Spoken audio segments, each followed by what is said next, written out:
भी प्राप्त करती है और जो चाहे वो प्राप्त कर सकती है। पातिव्रत धर्म में बड़ी भारी सामर्थ्य है।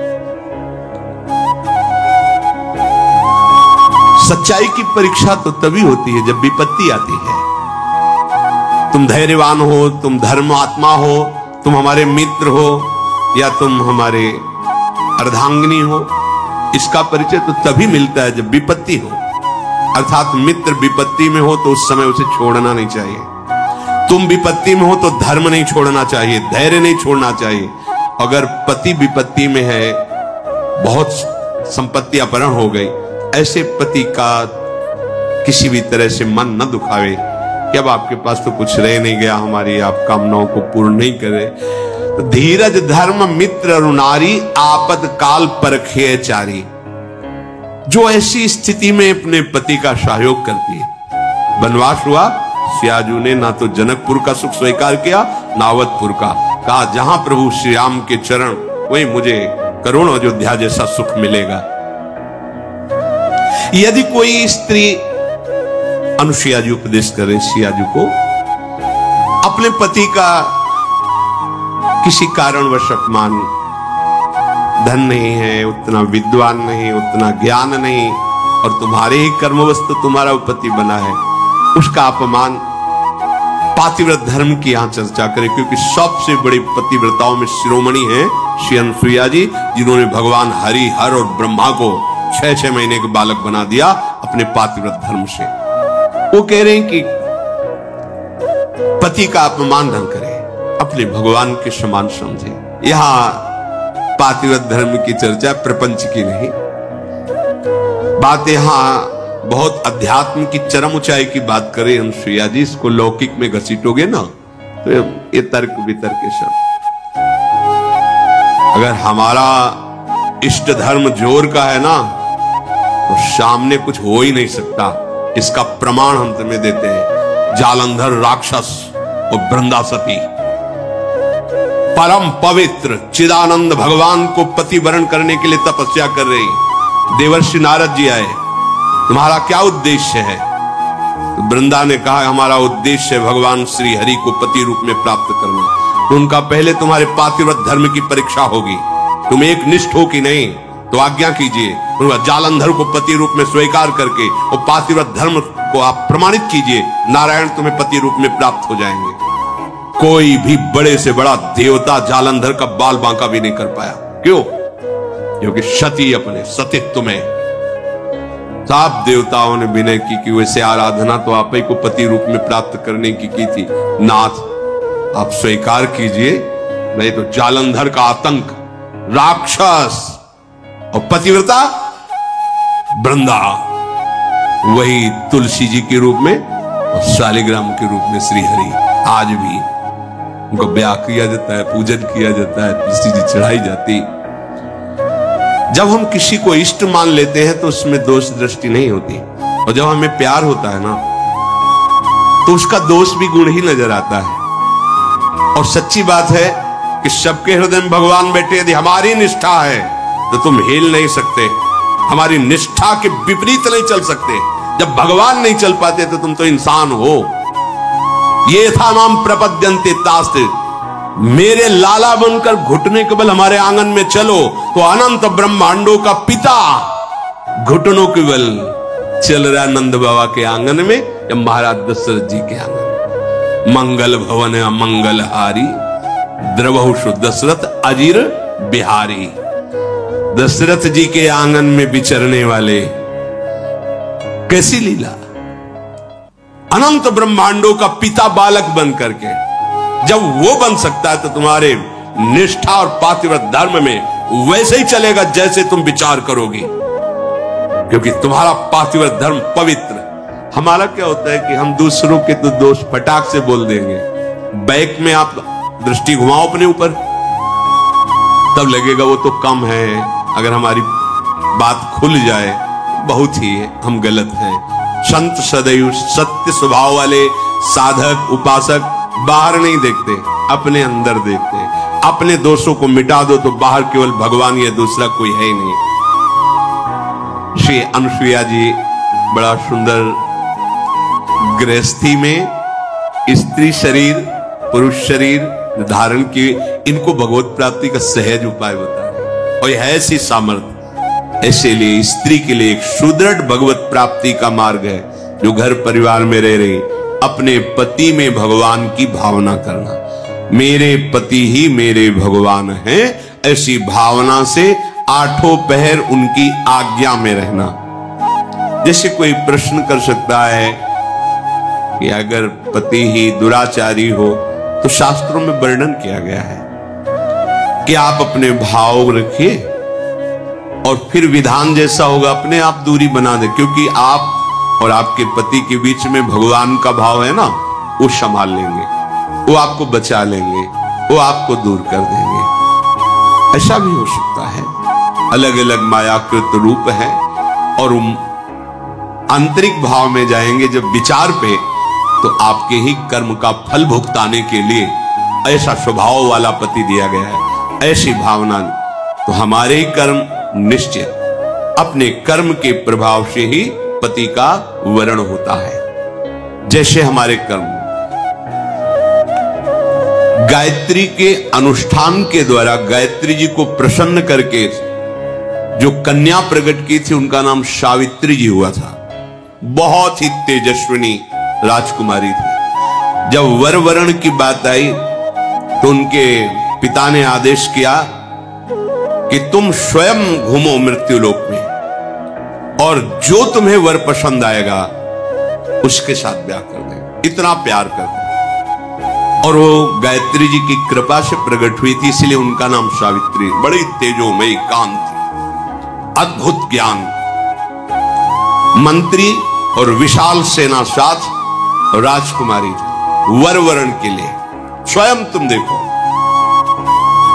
बहुत राजकुमारों को देखा, मन में ही नहीं आया। जंगल से गुजर रही थी, देखा एक लकड़हारा लकड़ी काट रहा है, दृष्टि गई, देखते ही लगाए मेरे प्राणपति, रुक गई। मंत्री से कहा आदर से इनको नीचे उतारो। वो तो क्या अपराध बन गया, सैनिक घेरे हुए हैं, राजमंत्री। हाथ जोड़कर राजकुमारी ने कहा मैं आपको पति रूप में वरण करती हूं। आप नेत्र हैं आपके, आप देख पा रहे हैं मैं कौन हूं। लकड़ी काट के बेचता हूं और अपने माता पिता की सेवा करता हूं। मेरे पास रहने का ठिकाना नहीं, खाने का, वो आपका राज वैभव का। प्रभु मैं राज वैभव को पति नहीं बना रही हूं, आपको पति रूप से वरण। मेरा मन मान गया है, मेरा मन राजी हो गया है आपको देख के, आपके सौंदर्य को, आपके गुण को, आपके घर को, आपके वैभव को देखकर मैं पति नहीं बना रही, मेरा मन मान गया है। आपके माता पिता कहाँ हैं? बोले जंगल में एक झोपड़ी में विराजमान। ठीक, मंत्री से कहा ये स्वीकृत है, पूरी जानकारी ली, वापस लौट। जब वापस गए तो वहां बैठे हुए थे देवर्षि नारद जी। आओ बेटी। राजा ने कहा वर वरण किया? हां। मंत्री ने पूरी बात बताई। देवर्षि नारद जी ने कहा नहीं नहीं नहीं, गलत हो गया। तो बोले आप यही देख के तो कह रहे होंगे ना कि घर नहीं है, संपत्ति नहीं है, तुम राजकुमारी हो, कैसे निर्वाह होगा, ये सब मैं जान रही हूं, नहीं है उनके पास। बोले नहीं, एक बात और है, वो ज्यादा दिन जीवित नहीं रहेंगे, 1 वर्ष में उनकी मृत्यु का योग है, वो मर जाएंगे। बहुत है, ये देखो निष्ठा देखो, बहुत है 1 वर्ष। अगर मैं एक दिन भी उनके नाम का सुहाग भरने को पा गई तो आज जीवन निर्वाह कर जाऊंगी उनके लिए। कैसा हमारा देश यति और सतियों का देश है। जैसे एक सन्यासी सर्वत्यागी, ऐसे साफ सुख की भावना केवल अपने पति में निहित करके भगवान को रिझा लिया। ये वो पातिव्रत धर्म है। अब सब भगत ही थोड़ी होते हैं, सब धर्म से ही थोड़ी चलते हैं। नारद जी बहुत प्रसन्न थे। उन्होंने कहा एक बार जिसका वरण कर लिया बस। जैसे मां भगवती पार्वती जी ने सप्त ऋषियों को जवाब दिया था, कोटि जन्म लग रगर हमारी, बरऊ शंभु न तरहो कुमारी। तुम एक बार की बात कहते हो, करोड़ों बार जन्म लूंगी और तपस्या करूंगी, वो वर के रूप में वरण करूंगी तो महादेव को ही वरण करूंगी। माना महादेव अवगुण भवन, विष्णु सकल गुण खाद, जेहि कर मन जेहि सम रमे, ते ते ही संत। मान गए आपकी बात पर, मेरा मन रम गया है शिव में, करोड़ बार जन्म लूंगी लेकिन महादेव को ही वरण करूं। ये सावित्री जी का ब्याह हुआ, पिता ने अपार वैभव, वही अकेले थे, बिल्कुल एक भी सुख नहीं लिया। नहीं, मेरे पतिदेव के ही सुख में सुखी रहूंगी, आपका कुछ भी दहेज, कोई भी एक वस्तु स्वीकार नहीं करूंगी। बहुत सत्यवान जी प्रसन्न हुए, उनका नाम सत्यवान, और कहा प्रिय, पता नहीं किस पुण्य और सौभाग्य से तुम्हारी जैसी हमें पत्नी मिली। वैसे मैं भी एक राजकुमार हूं, मेरे राज्य का अपहरण कर लिया गया, वैरी राजाओं ने। मेरे माता पिता वयोवृद्ध थे, उनको लेकर मैं जंगल भाग आया हूं और वास कर रहा हूं। पर मैं तुम्हें कैसे, उनको ये पता नहीं कि मैं 1 वर्ष की आयु, लेकिन सावित्री जी को पता है, मैं तुम्हें कैसे सुख प्रदान कर सकता। बोले भगवान, बस आपकी चरण सेवा करके आपको सुखी देखकर मैं परम सुखी रहूंगी। सुबह वो लकड़ी काटने के लिए चले, वो साथ चले, उनका नहीं, हमारे माता पिता की सेवा में जो आज्ञा। और वो जिस दिन से ब्याह हुआ था उस दिन से तिथि गिनना प्रारंभ कर दी। धीरे धीरे जब कुछ महीने व्यतीत हुए, उन्होंने अन्न छोड़ दिया। सत्यवान ने पूछा क्यों? बोले हमारी कुछ मन में ऐसी कामना है कि मैं नियम पूर्वक रहूं। कुछ समय व्यतीत हुआ, जल छोड़ दिया, वायु पी करके केवल मंत्र जाप करते हुए कि पति का शरीर छूटा मैं अपना शरीर रखूंगी नहीं, छोड़ दूंगी। और जब वो तिथि आई, उनका आज भगवान मेरी इच्छा है कि आपके साथ में वन में चलूं। नहीं माता, आज तक आज्ञा मानिए, केवल एक दिन, आज केवल, फिर जैसी आपकी आज्ञा होगी, पर आज आपकी आज्ञा उल्लंघन करूंगी और आपके साथ चलूं। उनको पता था आज आखिरी दिन है, सत्यवान को पता नहीं। गए, चलो, तुमने पहली इच्छा प्रकट की है, अभी तक कोई इच्छा ही नहीं प्रकट की थी, और वो भी इच्छा अपने पति के अंतिम दर्शन और वही प्राण त्यागना, निश्चय इनका यही था। लकड़ी काटने लगे, बोले सावित्री ऐसा लग रहा है मेरा सर फट रहा है। बोले भगवान नीचे आ जाइए, समझ गए, आप लेटिए। सर को अपनी गोद पे रखा, मंत्र चल रहा है, शांत, देखती कौन आता है और मेरे पति का स्पर्श करता है। ब्रह्मचारिणी पातिव्रत धर्म से युक्त गायत्री के अनुष्ठान से प्रकट हुई और मंत्र चल रहा है। यमदूतों की तो सामर्थ्य नहीं, साक्षात धर्मराज है, यमराज रूप में नहीं, धर्मराज के रूप में। उनके 2 रूप हैं। पापियों के लिए ये भयानक यम रूप, जो यमदूत पहुंचते हैं, महान दंड देते हैं, लेकिन जो धर्मात्मा पुरुष होते हैं, जिनसे पाप और धर्म दोनों, फिर वो उनके लिए थोड़ी सुविधा होती है। और जो धर्मात्मा पुरुष होते हैं वह साक्षात धर्मराज पहुंचते हैं, लेकिन जहां भक्त होते हैं वहां भगवत पार्षद पहुंचते हैं, ऐसे नहीं। और यहां तो भगवत पार्षदों का भी प्रवेश नहीं। श्री जी की सखियां जो अत्यंत करुणामयी, देखा सामने धर्मराज, मंत्र का प्रभाव, मूर्तिमान धर्मराज सामने। उनका बेटी तुम्हें धैर्य धारण करना होगा, वो मूर्छित हो गए सत्यवान। उनके आते ही प्रक्रिया है प्राण घसीटने की, मूर्छा गए। तो उनका भगवान ये मेरे पति हैं, आप प्राण ले लो और देह की रक्षा करो, ऐसा कैसे हो सकता है? ये हमारे प्राण हैं। तो उनका समय तो पूरा हो गया, मैं तुम्हारे पति को सूक्ष्म शरीर में, यातना देह में लेकर अब जा रहा हूं। बोले आप अपना काम कीजिए और मैं अपने धर्म का निर्वाह करूंगा। खींचा सूक्ष्म प्राणों को, बंधन से बांधा यमपाश से, चल पड़े। सावित्री जी मंत्र बल से पीछे चल पड़ी।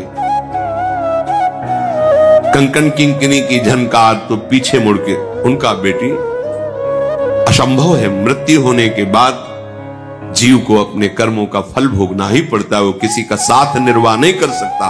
तुम वापस चली जाओ। उनका आप अपने कर्तव्य का पालन करें, हम अपने कर्तव्य का पालन करें। आगे बढ़े, पीछे का तुम्हारे पति प्रेम को देख करके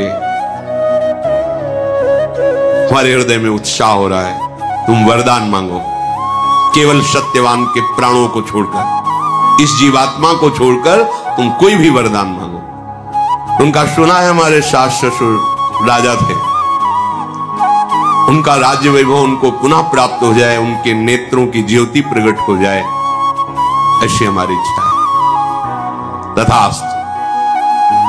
फिर चले, देखो एक और वरदान मांगो और आप वापस चले।